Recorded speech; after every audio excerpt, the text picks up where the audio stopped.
Friends எல்லோரும் எப்படி இருக்கீங்க? இது சண்டே அன்றைக்கி எடுத்த வீடியோ தான். அன்றைக்கி எங்கள் வீட்டில் மீன் தான் ஸ்பெஷல்.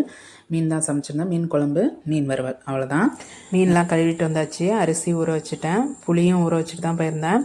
இந்த தேங்காய் எவ்வளோன்னு பார்த்தீங்கன்னா எங்கள் ஊரில் 30 ரூபா. உங்கள் ஊரில் எவ்வளோன்னு மறக்காமல் கமெண்ட்ஸில் சொல்லுங்கள். அவ்வளோதான். குழம்புக்கு ஒரு மாங்காய் வாங்கிட்டு வர சொல்லியிருந்தேன். எங்கள் வீட்டு சைடு எல்லாருமே பார்த்திங்கன்னா மீன் குழம்புனாலே மாங்காய் போடாமல் வைக்கிறதே கிடையாது. உங்கள் வீட்டில் எப்படின்ட்டு மறக்காமல் சொல்லுங்கள்.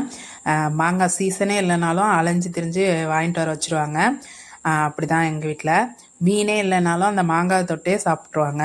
அவ்வளோதான். குழம்புக்கு தேவையான தேங்காய் அரைச்சாச்சு. தேங்காயில் சின்ன வெங்காயம், சோம்பு, சின்னதாக ஒரு தக்காளி, அவ்வளோதான். அதுக்கு தேவையான மிளகாய்த்தூள், 1 ஸ்பூன் குழம்பு மிளகாய்த்தூள், அவ்வளோதான். கொஞ்சமாக அன்றைக்கி சோளமாவும் சேர்த்துக்கிட்டேன். அதோடு சேர்த்து தேவையான அளவு உப்பு சேர்த்து எல்லா மீன்லேயும் தனித்தனியாக தடவி பெசரி அமுக்கி வச்சாச்சு. அவ்வளோதான். மீன் ஒரு வீட்லேயே வளர்க்குறாங்கன்னு சொல்லி அங்கே தான் பார்த்து வாங்கிட்டு வந்தாங்க. அங்கேயே க்ளீன் பண்ணி வெட்டிலாம் கொடுத்துட்டாங்க.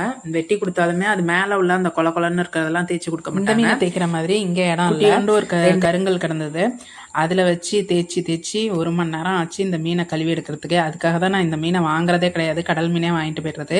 இது பசங்க ஆசைப்பட்டாங்களே பெரிய சைஸ் மீனாக வேணுங்கிறதுனால இந்த மீன் இந்த புளியெல்லாம் நல்லா கரைச்சிட்டு 2 பெரிய சைஸ் தக்காளி, குழம்பு மிளகாய்த்தூள், நம்ம அரைச்ச தேங்காய் பேஸ்ட்டு, அவ்வளோதான். மொத்தமாக கரைச்சி ஊற்றிட்டு ஒரு தாளிப்பு. அவ்வளோதான். சிம்பிளாக தான் இருக்கும். ஒரு சட்டியில் தேவையான அளவு எண்ணெய் ஊற்றி கருவடம், அவ்வளோதான். கருவடம் வெடித்தோன்னே குழம்பு எடுத்து ஊற்றி நல்லா கொதி வந்தோடனே மீனை போட்டு இறக்குனா மீன் குழம்பு ரெடி. அம்மா கருவடை மட்டும்தான் போட்டு தாளிப்பாங்க. எங்கள் அம்மாவையும் நான் கேட்டிருக்கேன், இப்போ வெங்காயம் பூண்டுலாம் போட்டு தாளிக்கிறாங்களேம்மா அப்படின்ட்டா. அப்புறம் அது கருவடத்துலேயே அதை தான் போட்டு செஞ்சுருக்கோம். அப்புறம் எதுக்கு தனியாக வேறு வெங்காயம் பூண்டுலாம் போடணும், அது போட்டாலே போதும், நல்லா குழம்பு வாசமாக தான் இருக்கும் அப்படின்னு சொல்லுவாங்க. அதே போல் வாசமாக தான் இருக்கும், டேஸ்ட்டும் நல்லா தான் இருக்கும். எங்களுக்கு இந்த மாதிரி தான். குழம்பு தாளித்து விட்டாச்சு. இது நல்லா கொதித்து வரணும். அதுக்குள்ளே சாதமும் வடித்தாச்சு.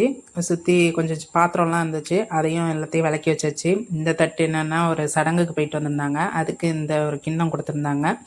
அங்கேயே இன்றைக்கி பிரியாணி போட்டிருந்தாங்களாம். அதை எங்கள் வீட்டுக்காரவங்க அங்கேயே சாப்பிட்டு வந்துட்டாங்க. நாங்கள் 3 பேர் தான். அப்புறம் காலைல வாங்கின அந்த கருவேப்பிலை, கொத்தமல்லி, இஞ்சிலாம் இருந்தது, அதெல்லாம் தனித்தனி டப்பாவில் எடுத்து வச்சிடலான்ட்டு கையோட அதெல்லாம் எடுத்து வச்சாச்சு. இந்த மாங்காய் பார்த்திங்கன்னா சரியான புளிப்பு. அது ஏன்டா வாங்கினோங்கிற மாதிரி. பாதி மாங்காய் தான் போட்டிருந்தேன். அதையும் சாப்பிடும் போது எல்லா மாங்காவையும் தனியாக ஒரு கிண்ணத்தில் எடுத்து வச்சுட்டேன். குழம்புல இருந்தால் புளிப்பு ஏறிடும் அப்படின்னு சொல்லிட்டு. அவ்வளோதான். இப்போ குழம்பு நல்லாவே கொதிச்சு வந்துருச்சு. இந்த ஸ்டேஜில் உப்பு செக் பண்ணி பார்த்துட்டு பத்தலைன்னா போட்டுக்கிட்டு இப்போ மீனை போட்டுற வேண்டியதான். அவ்வளோதான்.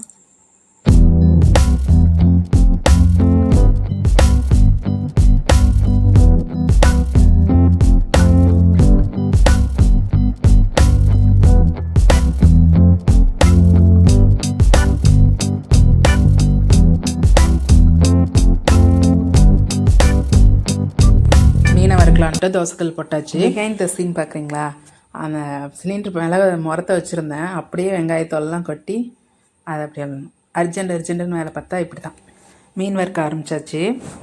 மீனை பொரித்து எடுத்துக்கிட்டே இப்போ பாத்திரம்லாம் விளக்குனதெல்லாம் இருந்தது, அதெல்லாம் அந்த இடத்துல எடுத்து வச்சிட்டு இருந்தேன்.